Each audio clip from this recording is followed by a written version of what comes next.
Olá, amigos do YouTube, sejam todos muito bem-vindos ao Canarinho ECD Reconstrução. Galera, o meu nome é Igor Silva, eu sou de Betim, Minas Gerais. Hoje estamos indo para a sexta e última parte da palestra sobre genética de canários com o juiz, criador e médico veterinário Sérgio Nicolau. Palestra que foi ministrada no grupo Formando Canaricultores, WhatsApp e Telegram. Desde já agradeço todos os administradores do grupo por uma excelente iniciativa na canaricultura brasileira. Galera, vamos embora para a palestra, amigos!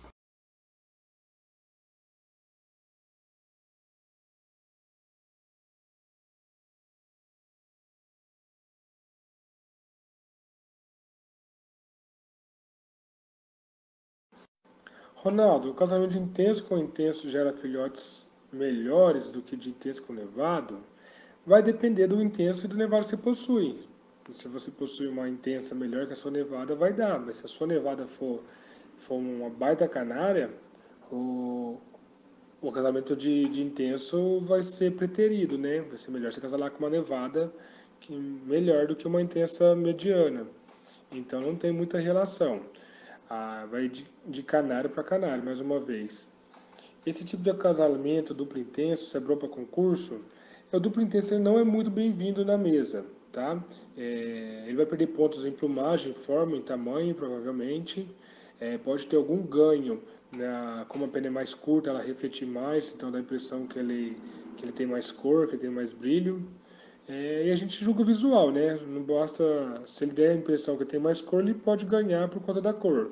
Mas ele tem o lado negativo que ele começa já perdendo ponto em plumagem, em forma, em tamanho e talvez até em apresentação. Mas nada impede de um campeão brasileiro ser um duplo intenso, tá? Não tem uma regra que proíbe isso, não. Podemos sim, Michael, se utilizarmos intensos heterozigotos, ou seja, intensos são filhos de nevados, que portam nevados, a gente vai tirar um quarto, 25% na probabilidade dos filhotes nevados. E esses nevados serão nevados assim como qualquer outro nevados. Tanto geneticamente quanto em termos de concurso, serão nevados, porque a característica recessiva ela não depende do outro alelo.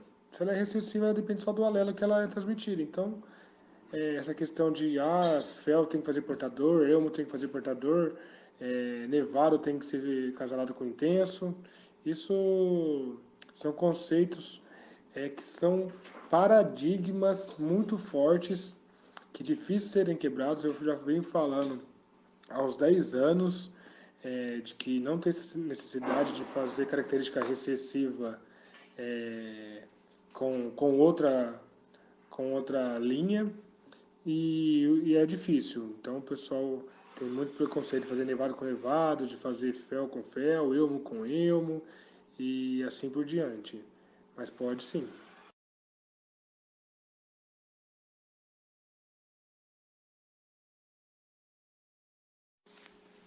Adriano, o critério que você deve ter para casar nevado com nevado é o critério que você deve ter para qualquer tipo de acasalamento. Pesar os defeitos, pesar as qualidades, saber que pode dar os foras da curva tanto para cima quanto para baixo. Então, se você acasalar dois canários com problema de plumagem, você pode ter um canário com mais problemas de plumagem ainda. Se você acasalar um canário de penas longas, você pode ter um canário com penas mais longas ainda, os canários de penas com quisto. Pode vir um filhote parecendo um brócolis. Então, é o cuidado que deve ter em qualquer tipo de acasalamento. Porque quando o gene é recessivo, ele precisa pegar o azinho de um lado e o azinho do outro. Se o outro alelo é azão, é azinho, não importa. Então não importa se ele é filho de um intenso ou se ele é filho de um nevado, se ele é filho de um portador. Importante que no gene dele só tem aquela característica que é recessiva. Então sempre vai ter azinho, azinho, independente de quem ele é filho. Ah, Serginho, mas o portador transmite rusticidade. Transmite no primeiro momento, quando você pega e faz um trabalho aberto, uma heterose, faz o portador com uma outra linha, você vai trazer uma rusticidade, né? Mas aqueles casos que o cara já faz portador com puro, portador com puro, portador com puro há 10 anos, acasalar um puro com puro é, bem dizer, a mesma coisa.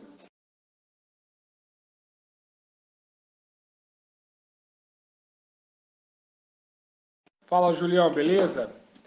Não, teoricamente, geneticamente, não tem nada que correlaciona o fato de ser nevado com nevado aumentar o tamanho das estrias. O que acontece é que o nevado, em comparação com o intenso, tem a estria mais grossa que de um intenso.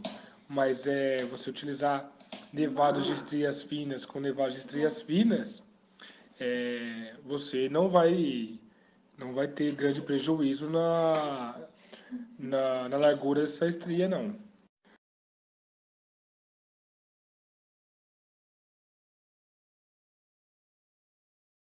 Pô, Pedrão, parabéns para você que conseguiu dar uma volta em mim e perguntar de ração extrusada na palestra focada em genética.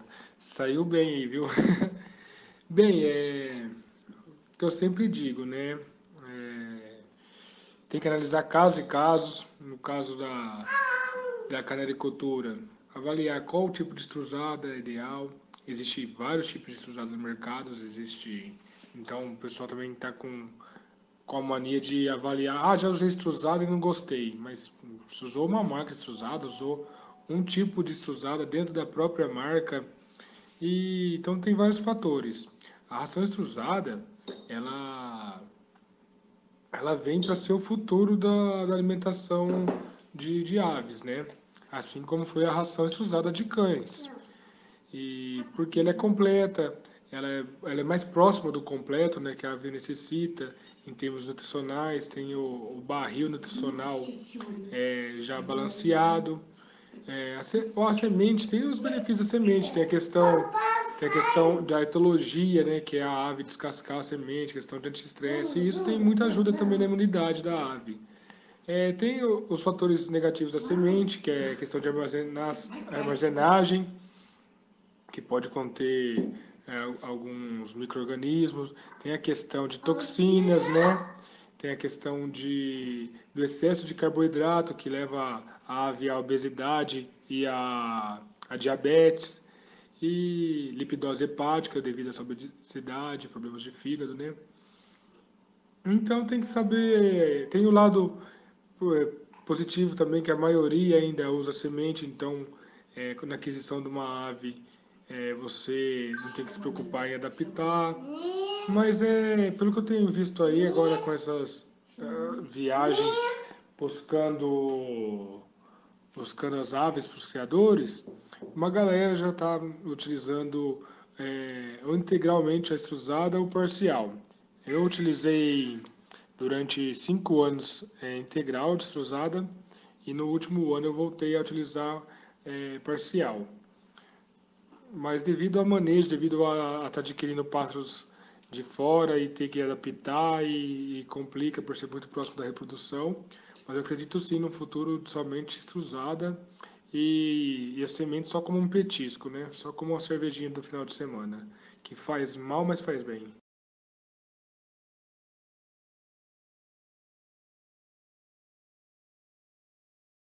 Isso se deve ao fato que a mutação opalina ela é epistática, ela faz uma semipistasia na feomelanina, ou seja, ela esconde a feomelanina.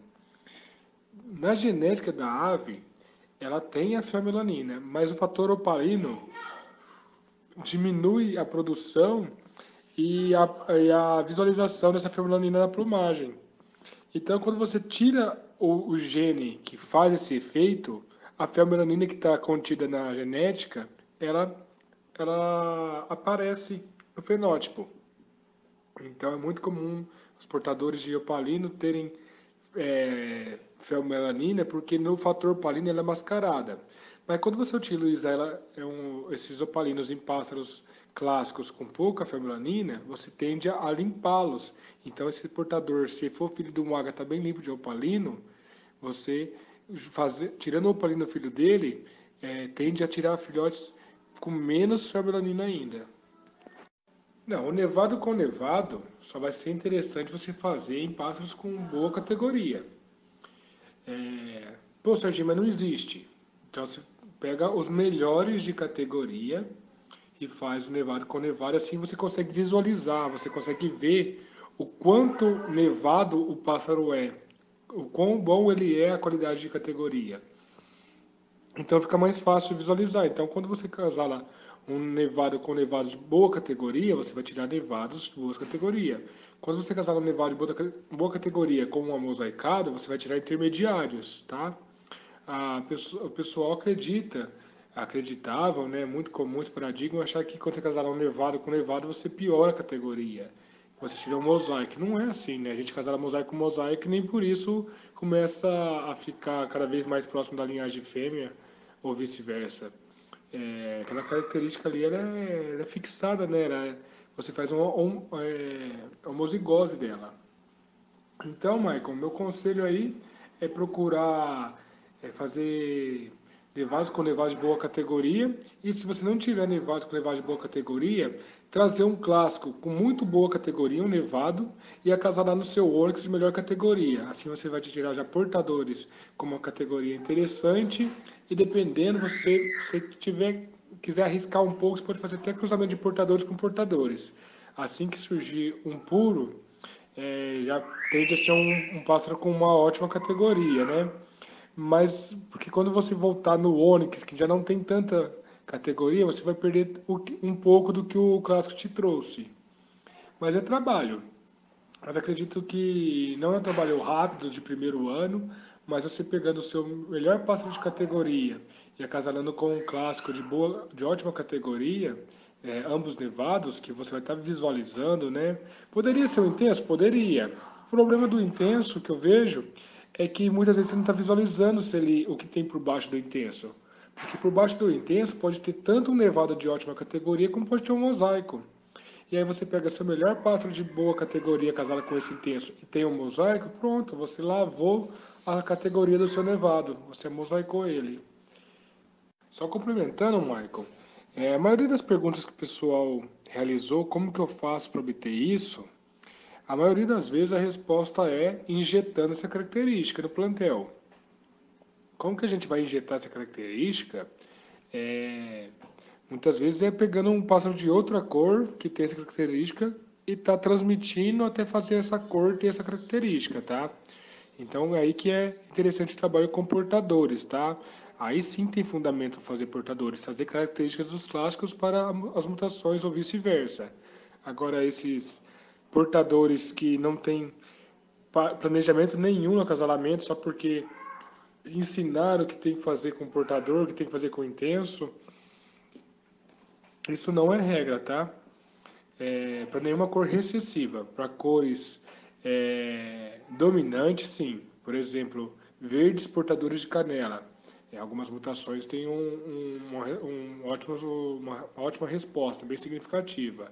Ágatas portadores de Isabéis também, em algumas cores também é interessante, porque aí era a característica dominante, que o fator recessivo pode contribuir, tá? Mesmo sendo o sexo ligado recessivo ou assim por diante. No caso dos isabelinos, portadores de acetinados, que é o recessivo pode colaborar com o fator dominante. Agora, o fator dominante colaborar com o recessivo, isso não existe, porque o fator recessivo, quando ele se expressa, ele não possui mais o fator dominante. E, para concluir, então deve ser injetado. É, Então, para trazer uma característica, a gente injeta, às vezes até de outra espécie, né? No caso de hibridação. Nos agaportes é muito comum acasalar subespécies distintas para transmitir uma mutação para outra espécie. Ringneck com grande Alexandre, com cabeça de ameixa, com mustache, também é muito comum essa cruza de hibridação para transferir uma cor de um para outro. E nos canários, dentro das cores, trabalhar, buscar o mosaico para jogar a melanina que o mosaico tem, pegar nevado clássico para passar a boa categoria para mutação, pegar um canário com uma forma boa de uma cor para passar para outra, pegar o tamanho de um pássaro de uma cor para jogar no outro e assim por diante. Então, é possível fazer só com seleção? É possível. Tende a evoluir, né? Você selecionando os melhores dentro disso. Mas talvez é um trabalho mais lento. E quando você injeta, você traz de fora, às vezes você ganha tempo. E às vezes não também.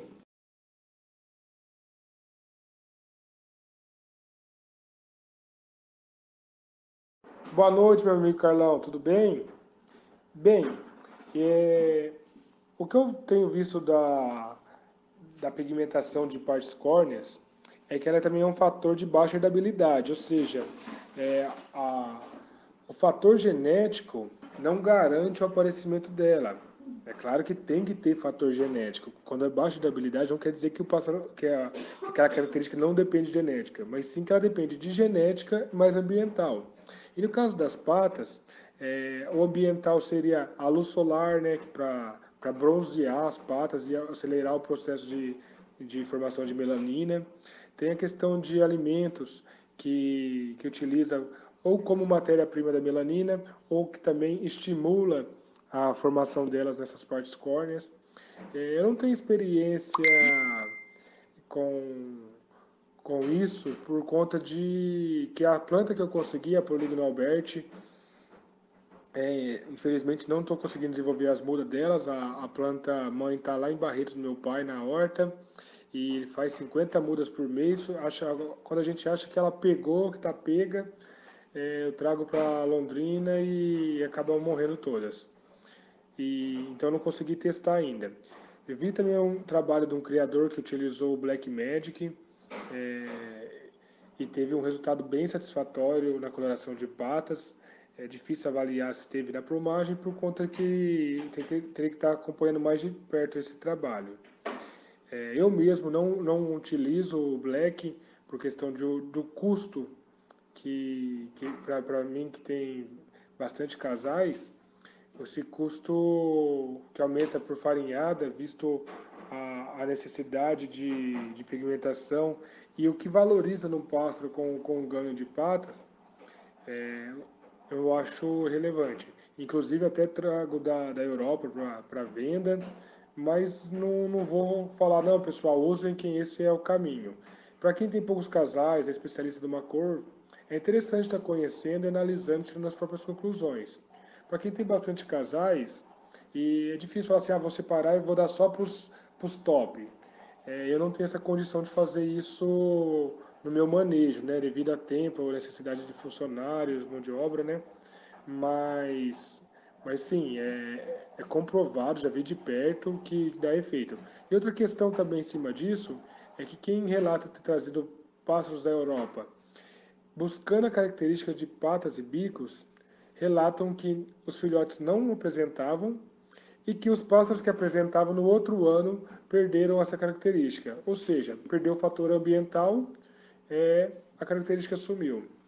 É, Também não sei se esse fator ambiental pode estar relacionado com o frio, é, que também ocorre algo semelhante na pigmentação himalaia, né? No qual as extremidades tendem a ter mais melanina, né? Então, às vezes, em locais frios, esses pássaros tendem a ter uma maior melanização de partes córneas. Tem uma linhagem de Lizard aqui que tem o bico super, super preto, independente do que se alimentam, porém as patas não são condizentes com o bico. As patas já são normais, para não dizer que são ruins. E o bico é super negro. Bem, geneticamente, com certeza, não falei isso no começo da palestra, mas sorte que eu lembrei agora, tudo tem relação com a genética, inclusive as doenças, inclusive comportamento. Por exemplo, a pessoa falou aquilo porque ela quis, não é a genética dela. Mas o fato já dela falar e dela pensar daquela forma é graças à genética. Doença, Serginho, o coronavírus não é genético.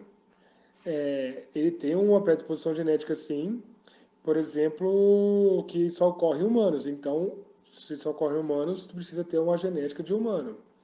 Tem um exemplo também do HIV na África, que já tem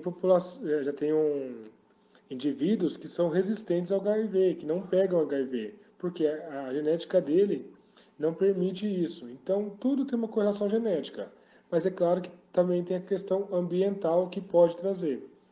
A predisposição de um quisto de pena é genética, Jim? Sim, para ter um quisto de pena, tem que ter uma predisposição genética. Eu nunca vou ter um quisto de pena, porque eu nem pena tenho. Já a ave, ela pode ter uma predisposição genética e não acontecer ambiental nenhum e ela apresentar o quisto de pena.